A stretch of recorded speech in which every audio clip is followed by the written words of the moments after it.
Nature को बयान करना हो आपने, प्रकृति को, तो कैसे बयान करेंगे?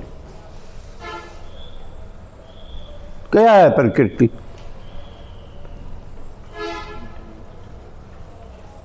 ये तो पढ़ा हुआ है, मगर प्रश्न भी इसीलिए आ रहे हैं कि आप मूल धारणाएं हैं जो मेटोडिज्म की, उसको नहीं समझ पा रहे अभी। यहाँ से क्वेश्चन पैदा हो रहे हैं। तो नेचर को आप एक्सप्लेन करेंगे तो कैसे करेंगे? ये सब कुछ है, सब कुछ का मतलब ये स्पेस है ना। स्पेस के बगैर यूनिवर्स को बयान कर सकते हैं? ऐसे मैं भी ऐसे ऐसे करूं तो क्या? मैंने कहा ज़बान का इस्तेमाल करना यार। जीभ किसके लिए है? सभी से अच्छा गुण क्या है? बोलना ही है, और क्या है? तो वो क्या है? स्पेस जिसके बारे हम पढ़ रहे हैं वो क्या है? वो असल में क्या है? स्पेस मैटर इन मोशन है। कोई वैक्यूम नहीं होता कहीं भी, पतला और गाढ़ा हो सकता है, कोई खाली जगह नहीं होती। रोशनी का फोटोन है ना, रोशनी आ रही है ना, तो रोशनी चारों तरफ जा रही है ना, तो फोटोन सब जगह मिलेगा ना। उसकी एक तो नहीं फोटोन, उसकी लहर है ना, लगातार है ना, तभी रोशनी आ रही है। जब तक वो है वहाँ से रोशनी आएगी कि नहीं? कितने स्टार जैसे कहते हैं सूर्य हैं, वो वहाँ से ये रोशनी है ना, फोटोन निकल रहा है ना, तो इसका मतलब कोई जगह खाली होगी नहीं होगी। इसका मतलब क्या है कि जो भी ये कहते हैं साइंस वाले बेवकूफ़ बनाने के लिए कहते हैं, जो वैक्यूम स्पेस है ना वहाँ ये चीज़ बनती है, वो ऐसा बात करते हैं। उनका मतलब थोड़ा सा समझे तो क्या है, यहाँ फोटोन है, अगर फोटोन किसी के साथ मिलेगा नहीं तो फोटोन ही रहेगा, या अगर फोटोन किसी और फोटोन के साथ मिलेगा, किसी और पार्टिकल के साथ मिलेगा, तो उनके मिलने से फॉर्म चेंज होगी। तो उसका क्या है?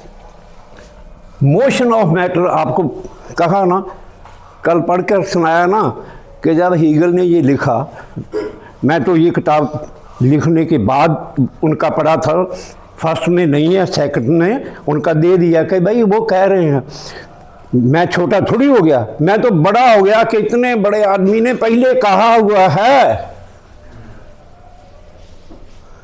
अगर आप कोई बात कह रहे हैं तो आपकी बात की पुष्टि किसी विद्वान से हो जाए तो अच्छा लगेगा या बुरा लगेगा? अच्छा लगेगा। तो उसने क्या कहा? आपने पढ़ा ना, क्या पढ़ा? किसको समझना है? तब पूरी बात समझ आएगी। क्या था वो? आपको वो व्हाट्सएप भेज दिया ना इनको सबको? छोड़िए, क्या लिखा ना उन्होंने? If we know the forms of motion of matter, आगे क्या कहा? ब्रैकेट वाला बाद में पढ़ूंगा, क्यों ब्रैकेट दी वो भी पढ़ के। If we know the forms of motion of matter, then we know matter itself, and therewith our knowledge is complete।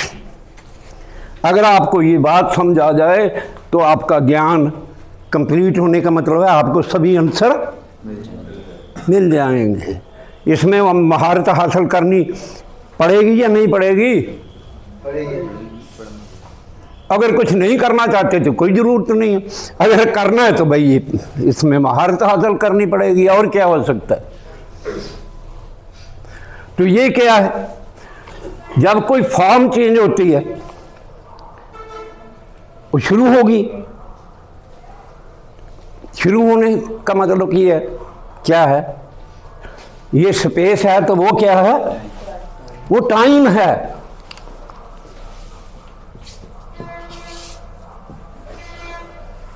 अब देख लीजिए कि नेचर क्या है? स्पेस और टाइम के बगैर नेचर को बयान कर सकता कोई? नहीं कर सकता। तो इसका मतलब क्या? नेचर नेचर तो करते रहो, प्रकृति प्रकृति करते रहो। कि प्रकृति का चलन क्या है, इसको इसके भीतर क्या है? आपको कहा था ना कि फिलॉसफी ने क्या दिया कि एक होता है अपीयरेंस, दिखता है, मगर दिखने के भीतर जो दिख रहा है उसके भीतर भी कुछ होता है ना, उसका एसेंस होता है या नहीं होता? वो एसेंस जानेंगे तो एसेंस ही अपीयरेंस है ना। एसेंस के बगैर अपीयर हो सकता कुछ? क्यों भाई? ये कमरा है, कमरे के भीतर आप हैं ना, आपके बगैर ये क्लास हो सकती है? तो फिर ये इन बातों को समझना है। पूरे के पूरे नेचुरलिस्टिक मोशन, इसको समझना है। ये उसको समझने के लिए मदद करता है। जैसे नेचर को एक्सप्लेन करने के लिए, प्रकृति को बयान करने के लिए स्पेस और टाइम का जिक्र करना पड़ता है। आइंस्टाइन ने क्या कहा? भी कुछ भी इनसे बाहर, स्पेस और टाइम से बाहर कुछ है नहीं है ना। तो इसका मतलब ये उनका सेंस है, तो नेचर वो ही है ना, और क्या है? तो उसका सूत्र क्या है कि मिम डबल एम मिम मोम है। मिम मोम करके याद जल्दी आ जाएगा आपको। मम्मी वाला मोम नहीं है ये।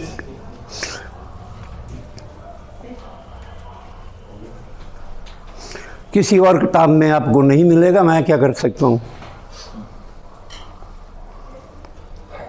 इसका मतलब ये नहीं है कि इसमें कोई अजाफा नहीं करोगे आप। अगर किसी बात की शुरुआत हुई है तो हालात आगे बढ़ गए हैं तो उसका नया व्याख्यान होगा ही होगा। अगर आप नया व्याख्यान नहीं करना जानते तो आप डॉगमा में चले गए, आप डायनामिक नहीं रहे, गतिशील नहीं रहे, आप तो रुक गए। दूसरे की सुनकर बात मत करो। ये बात मैंने कहा कि आप ये सूत्र में चले जाओ। तो कहा पहली किताब में ये नहीं है ना, ये सेकंड एडिशन है। मेरे पास नया एडिशन जिस लड़की ने लेकर आना था, उसकी बेटी का जन्म हुआ था, वो हॉस्पिटल में था, वो नहीं लेके आया, इसलिए आपको पुराने वाला पड़ा था वो दे दिया। ये हमारी थोड़ी सी भूल कह लीजिए, गलती कह लीजिए, जो जी चाहे कह लीजिए, मगर इसमें ये भी दे दिया कि क्या है, ये आपको भेज दिया है। नहीं भेजा? भेज दिया सबको कि भाई दो बातें व्हाट्सएप ग्रुप में आपको दे दी है, तो पढ़ लीजिए क्या है इसमें। मैटर के बारे में इससे ऊपर कोई डेफिनेशन नहीं है। ये मेरी नहीं है, लेनन की है। और लेनन की इस डेफिनेशन को, ये जो बात है, जब उन्होंने लिखी, इसको एलेबोरेट करने का उनके पास शायद समय नहीं रहा। हर आदमी की सीमा है ना, मृत्यु तो होती है ना, बीच में छूट जाता है ना कुछ। मगर उन्होंने इसमें वो बात कह दी। क्या कह दी? लिखा क्या इसमें, समझ आ जाएगी तो बाकी बातें आप खुद कर लोगे। Matter is a philosophical category. Category क्या थी? फिलॉसफी कैटेगरी के हिसाब से बात करती है। वो उस कैटेगरी में तमाम बातें आ जाती हैं। मैटर क्या है कि फिलॉसफिकल कैटेगरी है जिसमें वो तमाम हरकत, मेटलिस्टिक मोशन में मोम, सब कुछ उसमें शामिल हो जाता है। नेचर और स्पेस टाइम में सब कुछ आ गया या नहीं, ये तमाम बातें वो क्या कहता, matter is a philosophical category denoting the objective reality, जो बाहर असलियत है, which is given to man by his sensations. ये सेंसेशंस क्या होती हैं? यहाँ गड़बड़ हो जाती है आदमी से। क्या होता है सेंसेशन? सब पढ़ के आ रहे हैं आप, मगर इसका अर्थ क्या है?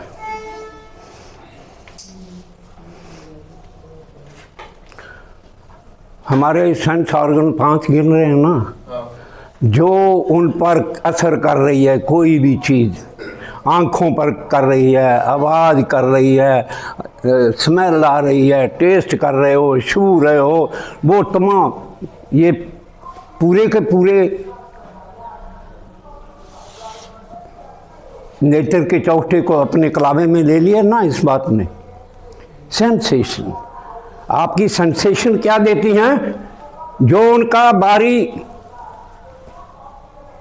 रियलिटी है उसका अक्स हमारा मन क्या करता है? उसको, उसकी कॉपी करता है। कॉपी करने पर रुक नहीं गया, आगे कॉपी करने के बाद उन्होंने कॉमा लगा दिया। फिर क्या कहा? Photograph and reflected. अगर आप फोटोग्राफ नहीं करोगे तो आप कल क्या हुआ उसको बयान कर सकते हो? तो इसका मतलब क्या है कि टोटल कॉपी तो किया है मगर उसका एक फोटोग्राफ आपके पास है, बाकी आपने रिफ्लेक्ट कर दिया, छोड़ दिया। अगर आपको कोई कहे रिकॉल करो कल वाला, तो आप भीतर जाकेंगे ना, मेमोरी में जाएंगे, फोटोग्राफ पड़तालेंगे। तमाम ब्रेन में का क्या है? मेमोरी क्या है? फोटोग्राफ है।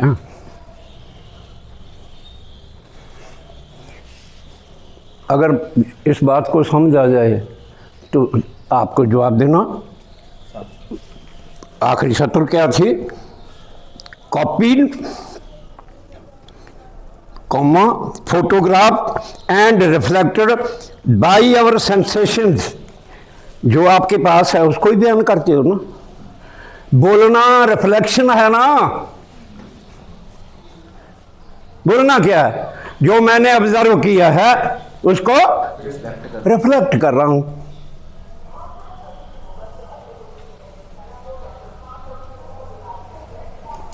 आपको एक बात और कही थी ना कि किसी बात को डिस्कवर करना। डिस्कवर वही बात होगी जो है, जो नहीं है उसको डिस्कवर कर सकते हो? डिस्कवरी उन मटेरियलिस्टिक मोशन को जानने का नाम है। साइंस उसका नाम रख देते हैं कि हम इसको जान लिया। हर डिस्कवरी एक इन्वेंशन को जन्म देती है। अगर जन्म नहीं देती, अगर आपके पास ज्ञान है उसका इस्तेमाल नहीं हो रहा, तो आपका ज्ञान झूठा है। तो इस बात में इतना दम है क्योंकि रियलिटी क्या है? मटेरियलिस्टिक मोशन है ना। तो मोशन कैसे काम करती है, ये उसके कैसे कैसे फॉर्मूला है, इसको समझ लें। तो सोसाइटी क्या है? इसे सेकंड नेचर बोलते हैं। नेचर का पार्ट है। जो नेचर के असूल हैं वो यहां भी लागू होते हैं क्योंकि ये खुद मैटर है, मगर इसकी भिन्नता है। कुछ खासियत पॉजिटिव हैं, कुछ उसमें नेगेटिव हैं। उसको जानना इतिहास की ओर जानना पड़ता है। एक छोटी सी बात और कहकर आदमी मनुष्य मानव ने ज्ञान कहाँ से हासिल किया? मुढ़ला स्रोत कहाँ से आया उसके पास ज्ञान का? पशु के पास तो वो ज्ञान नहीं है जो मानव के पास है। इसका शुरुआत कैसे होती है? हाँ, एस्ट्रोनॉमी से होती है।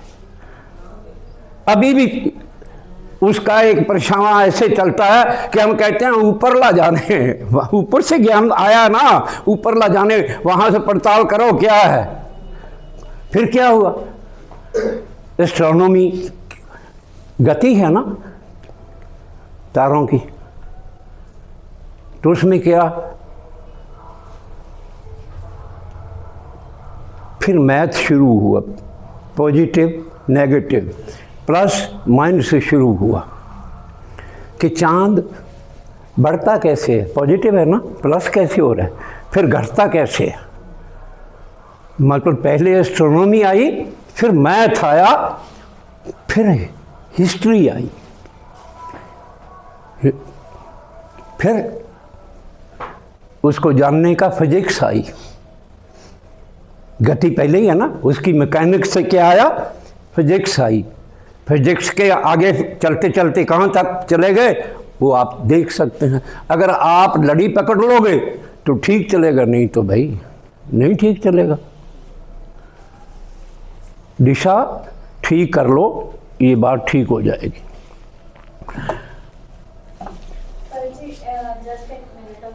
अपने एक लड़के का ना अपने का फोन का लीवर गिर गया है, अगर किसी साथी ने देखा है या मजाक से किसी ने रख लिया है पास तो फिर की गिर गया फोन उसके पास कैंटीन लगाओ, ले गया कोई फिर कॉल तो लग रहा है, अगर किसी ने देखा है तो। कौन सा लड़का है वो?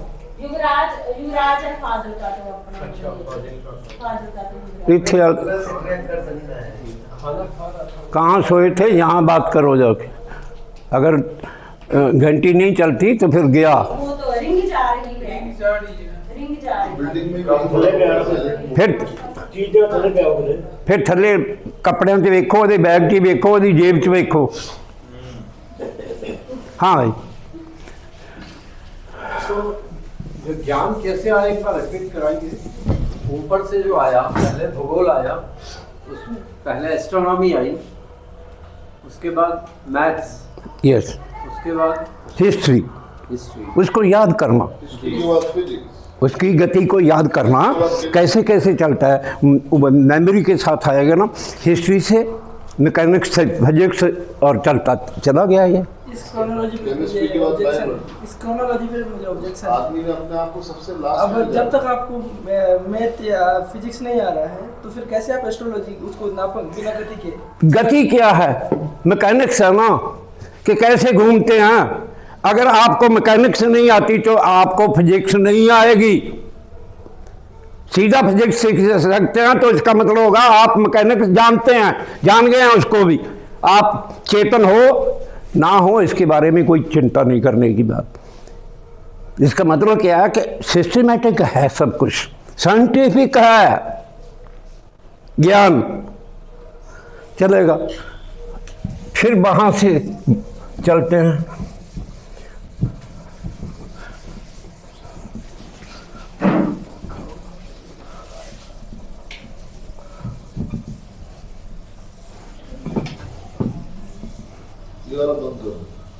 आवाज करता है। अब दूसरी बात, मार्क्स ने कल एक बात बताई, अंत में था कि उन्होंने एक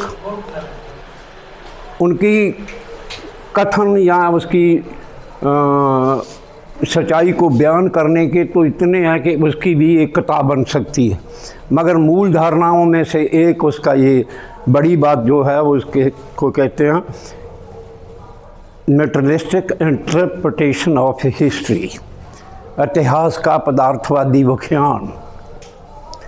इतिहास घटनाओं का जिक्र नहीं है, घटनाओं कैसे घटती हैं उनका जिक्र है। ये उनकी, जब उन्होंने ये खोज लिया तो आप पढ़ेंगे किताब में, उन्होंने इसके बारे में एक पुस्तक लिखी, उसका नाम है जर्मन आइडियोलॉजी। मार्क्स और एंगल्स दोनों ने मिलकर, उन्होंने खुद कहा कि ये हम इसलिए लिख रहे हैं कि हम यकीन करना चाहते हैं कि इस पर क्या प्रतिक्रम आता है। वो छपने से पहले ही वो कहते हमें कॉन्फिडेंस हो गया कि हम ठीक हैं, इसलिए इसको छपने की ज़रूरत, प्रायोरिटी नहीं रही, अब पहल नहीं है और बातें हैं। मगर उन्होंने ये खोज लिया था 46 में ही, फिर 47 में उन्होंने 1847 में फिर क्या किया उन्होंने, फिर डिस्कशन हुई। एक फिलोसफर था प्रूदो, उसका कल जिक्र आया था, जो वो कह रहा था उसके खिलाफ व्यंग के साथ उनकी किताब थी गरीबी का फलसफा। इन्होंने लिखी फलसफे की गरीबी, पलट दिया, उल्टा कर दिया कि आपकी अकल का दिवाला निकला हुआ है, आपको समझ ही नहीं आ रही कि मामला क्या है, आप ठीक बात को उल्टा किए हुए, इसको सीधा करो, आपको समझ आ जाएगा। तो वो बुक पढ़ेंगे तो फिर आपको चलेगी। अगर 2 पुस्तकें वो नहीं लिख पाए होते तो वो कम्युनिस्ट मैनिफेस्टो कभी नहीं लिख सकते थे, वो 1 साल बाद लिखा गया। उनमें जो कुछ कहा उसकी पुष्टि के लिए उन्होंने दास कैपिटल लिखी।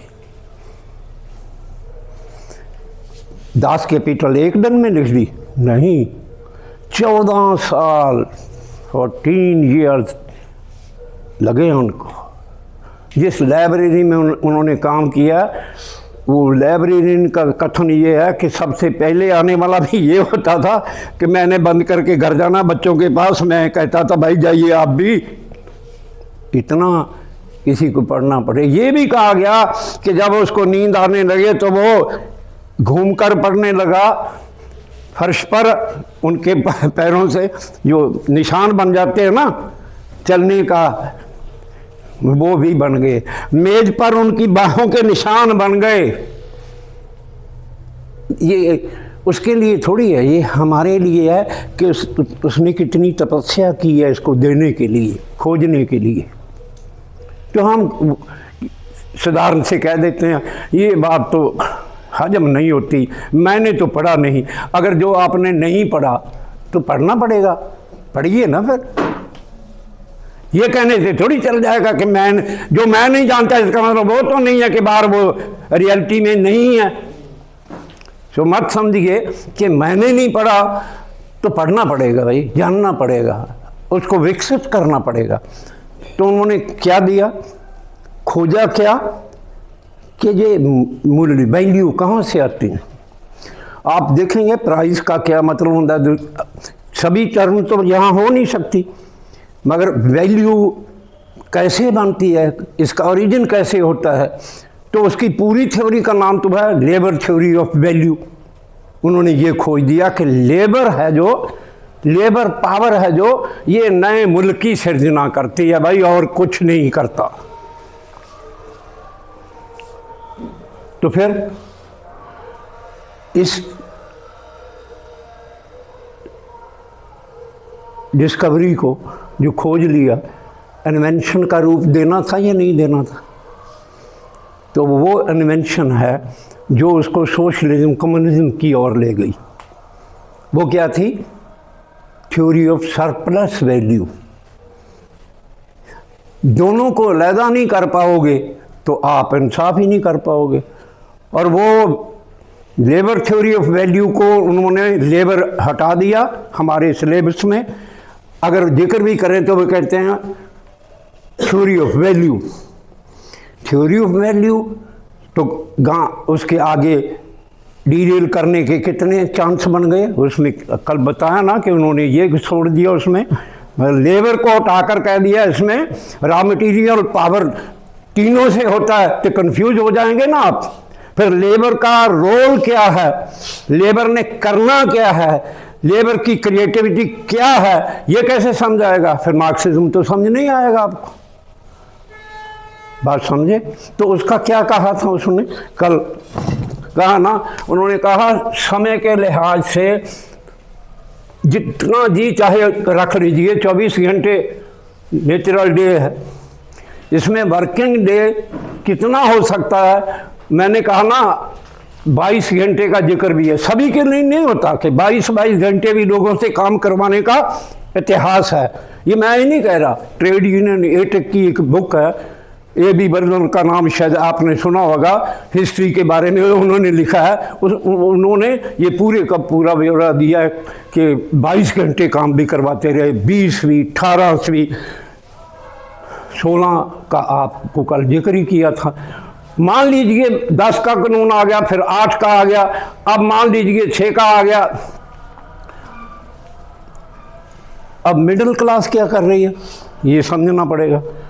वर्किंग क्लास जो प्रोड्यूस करती है, जिसका हम कंज्यूम करते हैं, यूज वैल्यू पैदा करती हैं, सेवा में जो सर्विसेज है ये कुछ पैदा नहीं करती, ये सहायक है।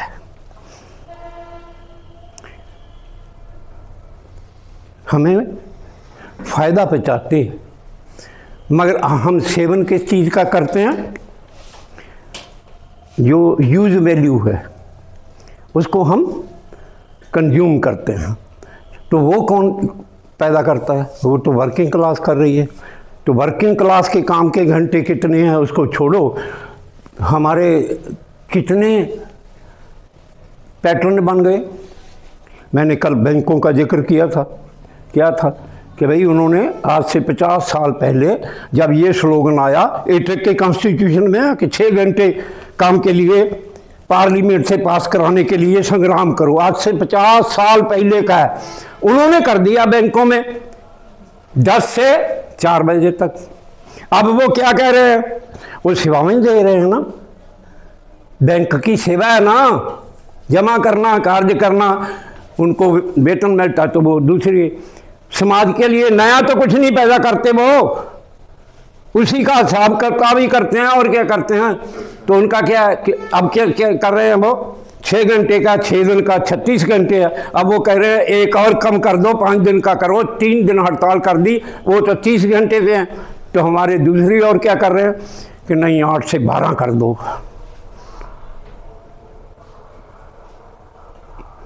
जो ये सिद्धांत नहीं जानता वो 12 पर कंफ्यूज हो जाएगा।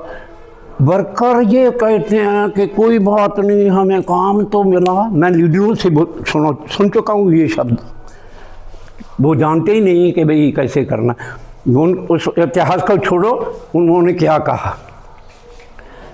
प्रोडक्टिविटी के साथ लिंक कब कर दिया उन्होंने कहा कि जब इंग्लैंड की इकोनॉमी को मॉडल बनाकर वो लिख रहे हैं, क्योंकि सबसे आगे थी, आगे वाली के पीछे ही आएंगे सभी लोग। तो उन्होंने क्या कहा कि इंग्लैंड में 10 घंटे का कानून पास हो गया। कब पास हो गया? 1848 को। पास करने के बाद कहा कि 1 मई 1848 से ये इम्प्लीमेंट होगा। ये उसके बाद मे डे के साथ जब भी कोई संग्राम हुआ वो मे डे के साथ जुड़ता चला गया, क्योंकि पहला कानून 10 घंटे का। उसने क्या कहा? ये हमारी थ्योरेटिकल विक्ट्री है, थ्योरी सिद्धांत का सवाल है। उसको अगर विकसित नहीं करोगे तो क्या करोगे? फिर उन्होंने कैपिटल के लिखते समय ये कहा कि अब कहाँ चलेगी कि ट्रेड यूनियन बन गई, कानून पास होने लगे। पहले तो था ना पूरा लंबा समय कि किसी से 22 घंटे काम करा लो, इस पर पाबंदी लगी। तो अब क्या करेगा वो कैपिटलिस्ट? तो उन्होंने कहा अब ये किर्त का घना रूप पैदा करेगा, मशीन को तेज करेगा, प्रोडक्टिविटी बढ़ाकर उतने ही समय में जितना फिक्स कर लीजिए, 8 कर लीजिए, 6 कर लीजिए, 4 कर लीजिए, तो इसमें नेसेसरी लेबर टाइम और सरप्लस लेबर टाइम वो इसको कम करेगा। तो दूसरा बड़ा होता चला जाएगा, तो उसका मुनाफा, उसकी लिहाज से मुनाफा बढ़ता चला जाएगा। तो हमारी ओर से क्या होगा कि हमारा वेतन कम होता चला जाएगा। जब आगे मशीन और चलती चली जाएगी तो वो काम से लोगों को बाहर निकाल देगा कि नहीं निकाल देगा? जिनको वो निकाल देगा वो रिजर्व आर्मी है। हेलो, रिजर्व आर्मी उसको कहता वो कि वो निकल रहे हैं। रिजर्व आर्मी का कौन लड़ना पड़े तो आर्मी को बुला लेते हैं ना, बैरकों से बाहर आ जाओ। अगर उनको जरूरत पड़े तो कहते हैं आ जाओ, नहीं तो वो पड़े। ये बेरोजगार ही रिजर्व आर्मी है। जरूरत हो तो कहते हैं ना आ जाइए भाई, सर्वे करना है, इतने पैसे देंगे, पढ़े लिखे को ले जाते हैं ना। एग्जाम के पेपर देखने हैं भाई आ जाइए, ये रिजर्व आर्मी से लेते हैं ना, और क्या करते हैं।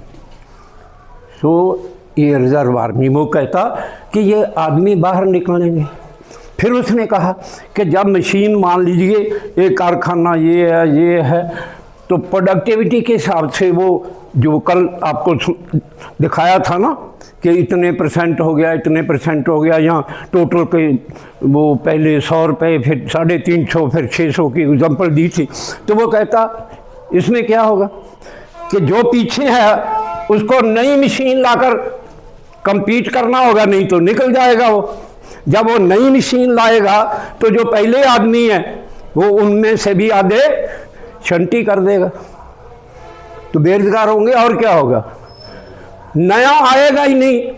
अब कहते हैं ना कारखाने लग जाएं जी, फैक्ट्रीज लग जाएं जी। कंप्यूटराइज्ड मशीनरी में कोई आदमी जाता है काम करने, यहाँ रोबोट काम कर रहे हैं। अब पूरी के पूरी जो कपड़ा सीने का काम है पूरे का पूरा रोबोटिक कर दिया, रेडीमेड ही आएंगे। वो 24 घंटे काम कर रहे हैं कि जो टेलर मास्टर थी उनकी छुट्टी होना तय हो गया या नहीं हो गया। तो एक एक बात को आप देखेंगे तो वो मतलब कैसे उसको बाहर निकाल रहा है, ये चलता है। तो यहाँ से शुरू हुआ जो आपका प्रश्न था, वो क्या था, आप नहीं उसका जवाब मैं यहाँ से ढूंढ कर देता हूँ। तो मार्क्स ने क्या कहा कि वो इस समय को इतना कर देंगे, फिर इतना कर देंगे, फिर इतना कर देंगे, फिर इतना कर देंगे, मतलब कम करते जाएंगे। तो इसका मतलब है ये इतना हो गया, फिर ये इतना हो गया, फिर ये इतना हो गया, फिर ये इतना हो गया। ये जीरो कभी नहीं हो सकता। आपका भी प्रश्न था ना कि शायद जीरो क्यों नहीं हो सकता, कि मशीन को भी हुक्म तो देना पड़ेगा। इसका मतलब है कि लेबर पावर की यूज है जो वो 0.01 या 0.1 तक भी जा सकती है, मगर जीरो नहीं हो सकती। 10 to 0 अगर इसको नहीं समझोगे तो भाई आप कंफ्यूजन में रहोगे। ये 24 घंटे भी नहीं हो सकती, क्योंकि आदमी ने ज़रूरतें पूरी करनी है। हाजत है तो बाथरूम ही जाना पड़ेगा। दूसरा मैंने कहा ना कि उन डायपर लगाने की भी व्यवस्था बना दी उन्होंने, तो मगर क्या कर रहे हैं वो कि कितने 8 घंटे काम दे रहे हैं, तो 8 घंटे में आप कोई भी और एक्टिविटी नहीं कर सकते, आप पर बंदिश है अगर जाओगे इतना। यहाँ फैक्ट्री है नेस्ले की, दूध वाली, सब जानते होंगे।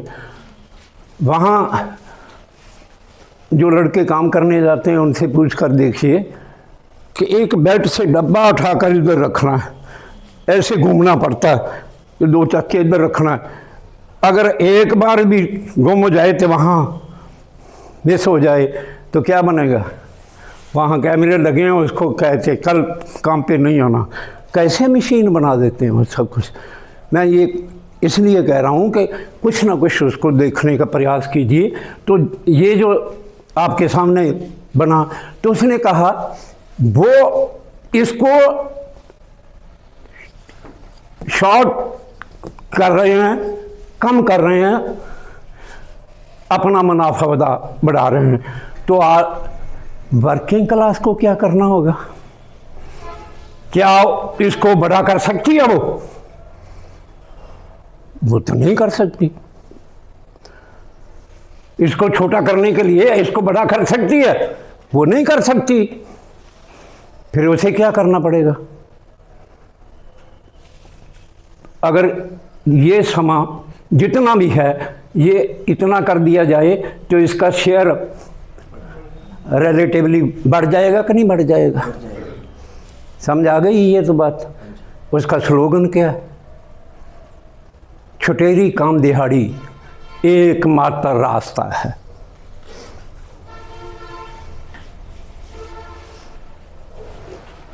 समझाई बात या नहीं आई। पूरे दिन का काम घंटे कम कर दो तो जितनी बचत है ये पहले उसके पास जा रही है ना, ये इसमें खारिज हो गई, पैदा नहीं हो रही। अब इतने से इतना है ना, चलते चलते इसका रेशो आप निकालेंगे मिनटों में चले चले तो देख लीजिए। मान लीजिए ये 8 घंटे का है,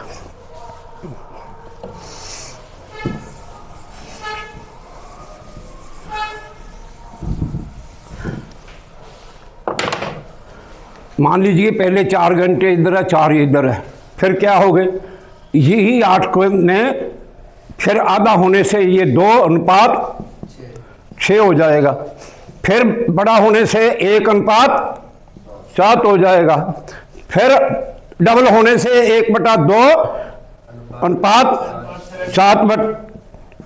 7/7 हो जाएगा। चलता चला जाएगा या नहीं चलता चला जाएगा? तो आप इनको मिनटों में बना लीजिए, बनाइए, कितने बन गए? तो टोटल कितने मिनट है? अगर टोटल कम कर दिया जाए तो इसकी रेशो बढ़ जाएगी या नहीं बढ़ जाएगी? और कोई रास्ता ही नहीं। यही उसने कहा कि प्रोलेटेरियन ही ये स्लोगन उठा सकता है, कोई दूसरा नहीं उठा सकता। मगर वो प्रोडक्शन के क्षेत्र में बात कर रहा है, तो सरमाएदारी ने क्या किया, वो रियायत देने लगी कि मिडिल क्लास को दे दो, अगर मिडिल क्लास उनके साथ चलेगी तो हमारा सफाया हो जाएगा। तमाम छुट्टियां, नेशनल हॉलीडेज वर्किंग क्लास को केवल वो होती हैं, बाकी मुलाजिमों को कितनी ढेर सारी छुट्टियां होती हैं, उनको कोई छुट्टी नहीं होती। इसका मतलब क्या है? मार्क्स और एंगल्स ने कहा ये ज़्यादा तनख्वाह देकर मजदूर जमात के वर्किंग क्लास से भी राइट्स पैदा कर लेते हैं उनके भीतर फूट डालने के लिए। तो कई कहेंगे कि भाई हमें ऐसा क्यों कहते हैं? हम थोड़ी कह रहे हैं, मार्क्स कह रहा है कि आप वर्किंग क्लास के साथ बटरे कर रहे हैं। ये पूरी की पूरी चैप्टर मिल जाएंगे आपको इस बात पर। तो आप ये बात समझिए या नहीं समझिए।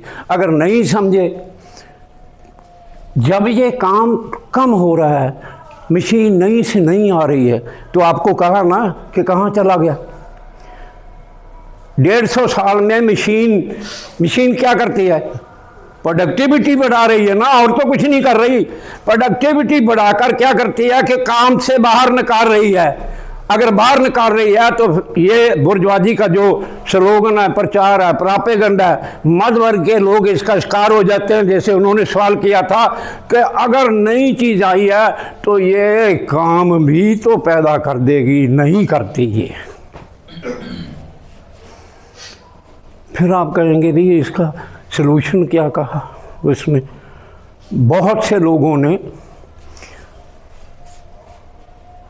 मेरा एक आर्टिकल कल छपेगा एक पेपर में गया हुआ है, आपको भेज देंगे। इन्होंने कहा, आपको भेज दिया वो हिंदी में करके इन्होंने। उसमें एक बात ऐसी है,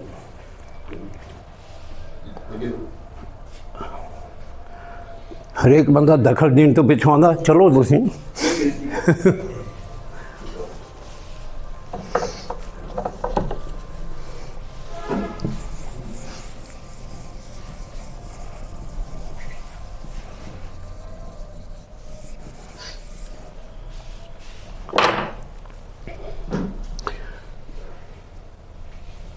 मार्क्स के ज़माने में वो जर्मनी का था। जर्मनी में 2 पार्टियां बन गई, फिर 2 पार्टियों ने मिलकर एक पार्टी कर ली। मार्क्स के साथ सहमति वाले कुछ लोग उन पार्टियों में शामिल थे, लबनेखत दूसरे नाम आप पढ़ सकते हैं, वो भी वहाँ थे। उन्होंने एक प्रोग्राम अडॉप्ट किया, उसे गोथा प्रोग्राम कहते हैं। गोथा प्रोग्राम में सिद्धांतक तौर पर जो गलतियां की उन्होंने, मार्क्स ने पोलाइटली के तो समझते हैं, रियायत कोई नहीं दी मगर कसर कोई नहीं छोड़ी उनकी आलोचना करने की। क्रिटिक ऑफ गोथा प्रोग्राम उनकी बुक है, क्रिटिसिज्म किया उन्होंने। उसमें एक धारा ये भी थी, उन्होंने क्या कहा, नॉर्मल वर्किंग डे कंसेप्ट लेकर आए वो, कि जितना है 8 घंटे ये नॉर्मल है, 8 घंटे काम, 8 घंटे सोना, 8 घंटे खाना पीना, आराम करना, ये स्टैंडर्ड है। उसने इसका मजाक उड़ाया कि वर्किंग डे नॉर्मल वो होता है जो प्रोडक्टिविटी के अकॉर्डिंग रिलेटिव होता है। आप गलत कर रहे हो। तो हमारे भी कितने लोग मिल जाएंगे जो कहेंगे 8 घंटे तो कर लो पहले। अगर इसका जवाब देना हो तो क्या जवाब है भाई? जब मार्क्स ने 1866 में 8 घंटे का कहा तो कभी था, वो भी तो कह सकता था पहले सभी 10 घंटे तो कर लो। उसने 10 से कम करके क्यों कहा? क्योंकि यही एक सूत्र है जो सभी मजदूरों को जोड़ता है, और कोई सूत्र मजदूरों को जोड़ नहीं सकता। रियल वेजेस कैसे बढ़ेंगी कि सभी का काम, मेजरमेंट एक ही है कि लेबर ने पैदा किया है सब कुछ, लेबर पावर ने मूल्य पैदा किया है। तो फिर इसका मतलब क्या है कि लेबर के डिस्ट्रीब्यूशन से ही होगा ना। लेबर पावर, यहाँ से एक थोड़ी सी अमेंडमेंट के लिए चाहता हूँ, आप पढ़िएगा। मार्क्स ने कैपिटल लिख दी, जर्मनी भाषा में थी। फिर उसका सेकंड एडिशन आया, उसने उसकी भूमिका में प्रीफेस में लिखा कि जो पहला एडिशन है उसमें इस बात को कहीं कहीं कहा है टाइम के साथ जोड़कर, मगर सेकंड एडिशन में अमेंडमेंट कर दी है कि पूरे का पूरा जो लेबर पावर या नेसेसरी लेबर था, सरप्लस लेबर था, फिर उसने कह दिया कि किसके साथ है? Necessary labour time. मैंने टाइम के साथ सभी को पूरी चेतना के साथ जोड़ दिया है, मगर इसको कोई उसकी भूमिका का नहीं पढ़ेंगे तो क्या करेंगे? इसी से उसने फिर बात में बढ़ा दिया कि सोशली नेसेसरी लेबर टाइम और सोशली सरप्लस लेबर टाइम, यही फ्री टाइम का मामला है जो आपने कहा था। भाई हमने तो कहीं पढ़ा ही नहीं। जब सरप्लस हो गया, सभी के पास है ना, समाज के पास है, तो इसका बंटवारा कैसे हो कि आपको दे दें 10 मिनट तू ले जा? वर्किंग आवर्स काम करके ही उनको फ्री करोगे? बात समझ आई या नहीं आई? नहीं आई। नहीं तो कहते आई है कुछ कुछ, जमा बिल्कुल ही नहीं आई ये तो क्या करें अब? क्योंकि कंसेप्ट ना आया तो क्या करें? फिर देखिए,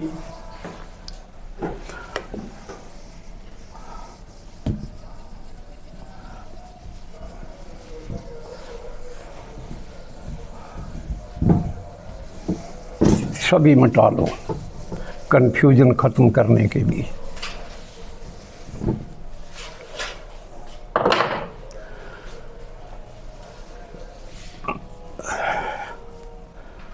चार घंटे टोटल 8 घंटे है, ये 4 घंटे और 4 घंटे।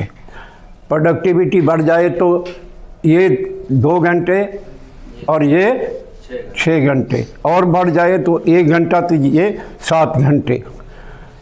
1 घंटा 7 के अनुपात से टोटल 8 घंटे है। अगर इसको काम कर दें 6 पर ले आए तो ये इसका रेशो बढ़ जाएगा या नहीं बढ़ जाएगा? तो कितने लोग नए काम पे आ जाएंगे? उसने ये कहा अगर रुका हुआ है तो आज आपको समझ नहीं आएगा, मगर इसका मॉडल क्या है? अगर काम का नेसेसरी लेबर टाइम नहीं, टोटल टाइम का, वर्किंग डे का अगर 10% कम कर दें तो नए जॉब कितने आ जाएंगे? 11% आ जाएंगे।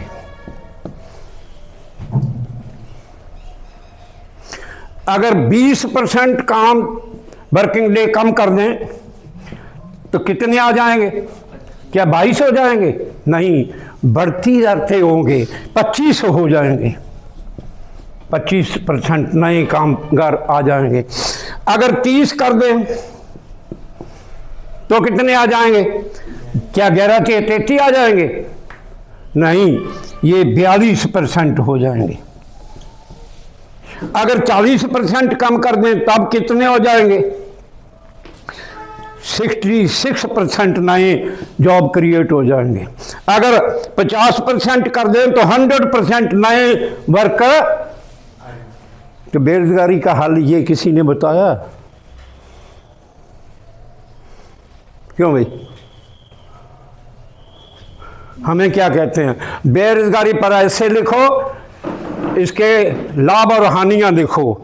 मैं बेरोजगारी की लाभ भी बता देते हैं वो तो। और हम क्या करते हैं?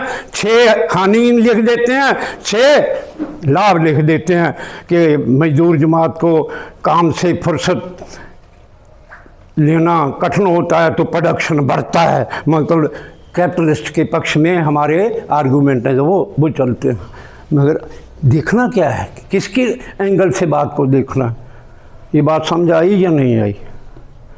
फिर नहीं आई ना, आई होती तो कई बोल बैठे। मुझे उनको तो समझ आएगी नहीं जो रात 1 बजे तक बातें करते रहे, सुबह उठे ही नहीं है। तो क्या उनको, वो तो सो रहे हैं, तो उनको क्या समझ आएगा? वो मेरा जवाब क्या देंगे? वो डिसिप्लिन होता है या नहीं होता? शायद रात कहीं को मेरी बात चुप गई हो, पिंच कर गई ना। मैंने कहा यार सो जाओ। 11:30 बजे जाके इनको रिक्वेस्ट की, भाई सो जाओ, सुबह क्या करोगे? खाना खाने तो नहीं आए, टूर पे तो नहीं आए, ज्ञान हासिल करने आए हो तो फ्रेश भी होना पड़ेगा। तो आप 1 घंटा लेट आए हो, अब मैंने मीटिंग में जाना, ये अधूरा रह जाएगा। तो दोष तो मुझे देखो। राहुल कहेगा भाई आपने बेइंसाफी की है हमारे साथ, तो मैं क्या करूं? उसमें कुछ छोड़ना पड़ेगा ना।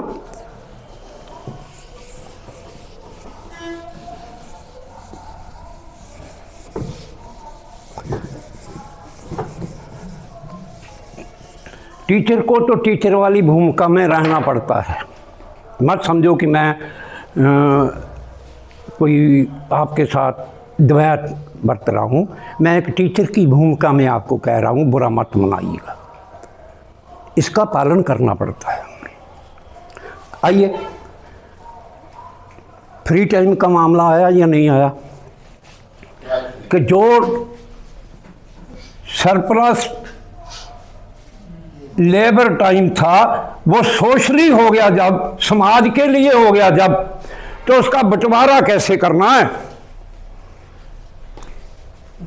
Theory of free time mode of production and distribution, ये सिद्धांत है।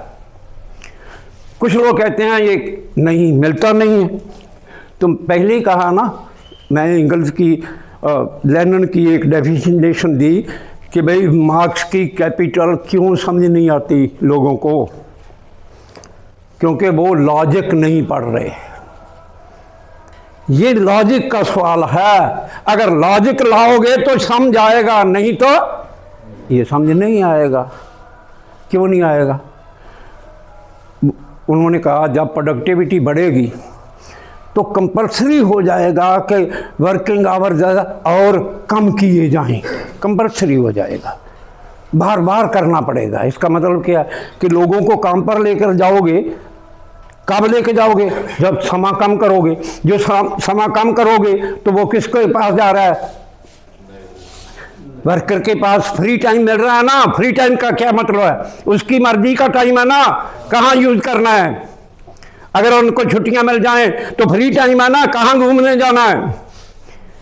तो ये जो उसका तीसरा चैप्टर है ना कैपिटल में ना, 10वां चैप्टर है वर्किंग डे, तो उसके आखिर में उन्होंने कहा कि अब दुनिया को आखिरी फिक्र हो उस चैप्टर का, अब दुनिया को ये बात समझ आएगी जब हम, जो पहले था ना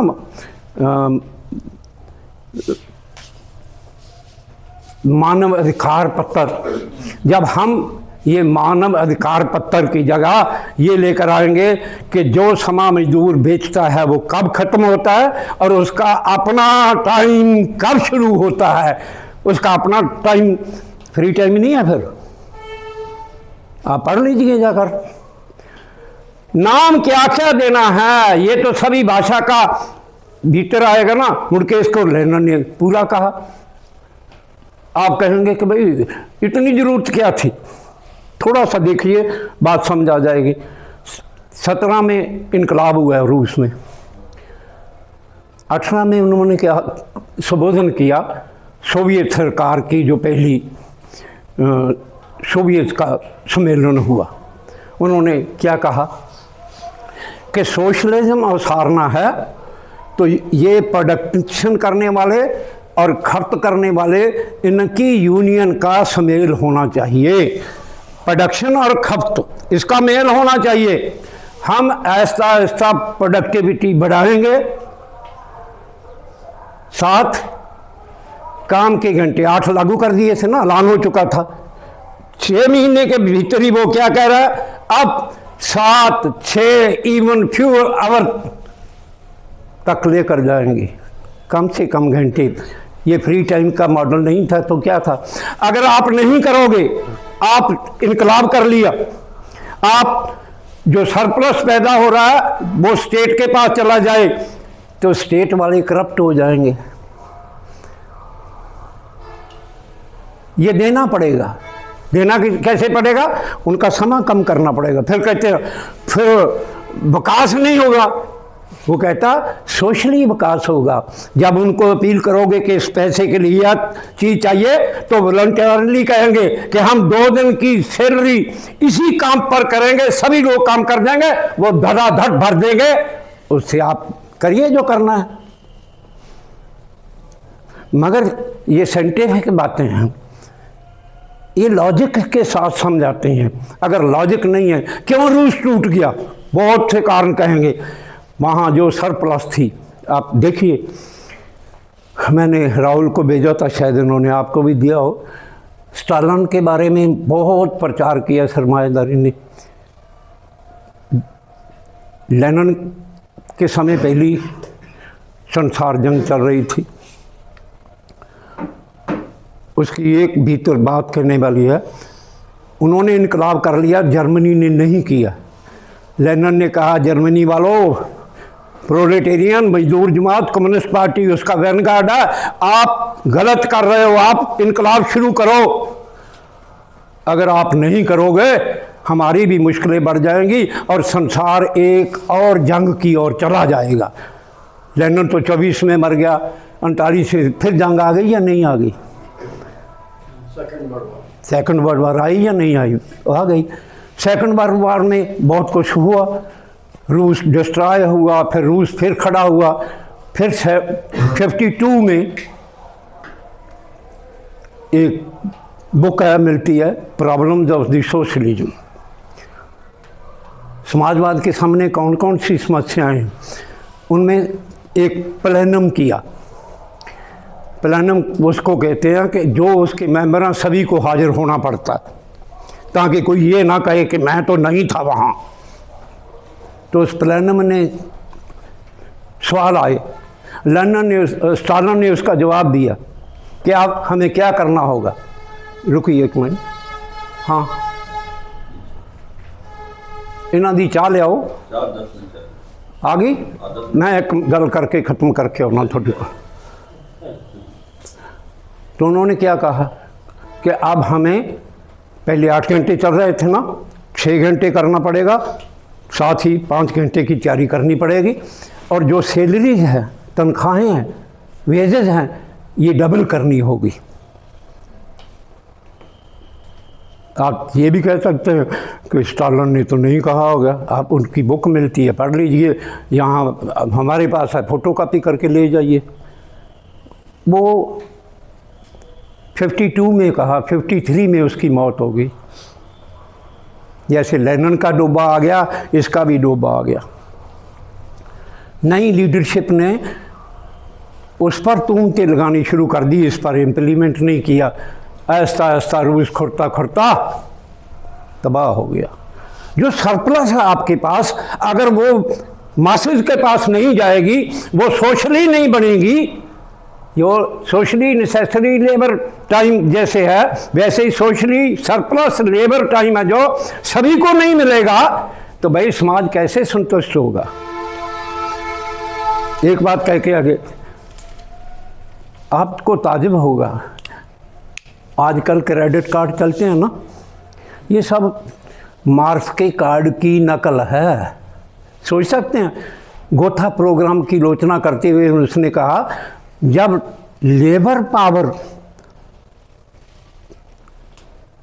प्रोड्यूस करती है तो इसका मतलब है एक्सचेंज करने का मीडियम क्या होना चाहिए, लेबर ही होनी चाहिए। कि मैंने एवरेज निकल गई ना, मैंने इतने घंटे काम किया, इसका मतलब मैं सोशली इतना पैदा कर दिया। मेरा कार्ड होना चाहिए लेबर का, मेरा उस पर जमा है, मैं नहीं काम जाना, कहीं भी जाऊं वहां से जैसे बैंक का, वहां मैं वो दूं, अपनी जरूरत की चीजें ले सकता हूं, उसका लेबर कार्ड है। पढ़ा ये भी, हाँ। आज जिनके पास पैसा है वो कार्ड ले लेता है, वो चलता है, एटीएम में फंसाओ, पैसे निकालो, जो करते चलो। ये बात उसने कही है पहले, लेबर कार्ड कि आपका कितने घंटे जमा हो गए उस पर, फिर छुट्टी लेनी है तो जहाँ जी चाहे, यही तो फ्री टाइम का यूज करना है। जो आप कह रहे हैं कोई कहाँ जाएगा, वो कहता है वो उसका कल्चरल डेवलपमेंट होगा। कल्चरल डेवलपमेंट क्या होता है, आप जाइए भी मीटिंग पे, कल्चरल सभ्याचार, सभ्याचार क्या है, सोचने और विचरने के ढंग को कल्चर कहते हैं। वो नया मनुख होगा, यहाँ काम करना बंदिश नहीं होगी, उसकी ज़रूरत होगी कि मैंने अपने कार्ड पर इतना दर्ज करवाना है, फिर मैं फ्री होना है, वो काम करेगा। पैसे की जरूरत नहीं होगी, मनी की जरूरत नहीं होगी, लेबर के साथ लेबर का एक्सचेंज होगा। जैसे शुरू में कमोडिटी बार्टर सिस्टम था, सीधी इसके साथ तबादला होगा। आप इसको भी पढ़ना पड़ेगा।